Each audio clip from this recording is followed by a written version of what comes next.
আমরা চলে আসলাম মার্বেল লেকের বামনি ফলসে। সেখানে হয়েছিল চাঁদের পাহাড় সিনেমার শুটিং। অপূর্ব সুন্দর জায়গা, তবে এখানকার চড়া রোদে শরীর আর চলছিল না। পুকুনও খুব ক্লান্ত হয়ে পড়েছিল, তার মধ্যেও আমার বেশ কিছু ভিডিও ছবি তুলে দিয়েছে।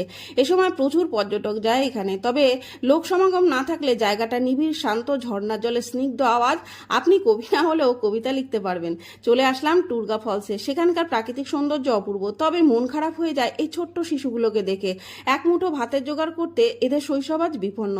সমাজের এত উন্নয়ন শুনি, তবে এদের কেন এমন অবস্থা? দুপুরের লাঞ্চে এদিন ছিল ডাল ভাত, আলু পোস্ত, মাছ, চাটনি, পাঁপড়। পুরুলিয়া যে জিনিসের জন্য বিখ্যাত, মুখোশ। সেই চুড়িদা গ্রামে আসলাম আমরা। ছোট্ট থেকে বড়, হাতের নিখুঁত ছোঁয়ায় শিল্পীর হাতে অপূর্ব শিল্প সব ফুটে উঠছে। এবার লহরিয়া শিব মন্দির দেখে টুরগা ড্যাম, এবার শেষে আপার ড্যাম। এখান থেকে আর ফিরতে মন চাচ্ছিল না। মনে হচ্ছিল কিসের সংসার জীবন, থেকে যায় এই প্রকৃতির অপূর্ব সৌন্দর্যে মাঝে। এবার ছুটে চললার পলা। শেষে অযোধ্যার রাম মন্দির দর্শন করে সকলকে টাটা।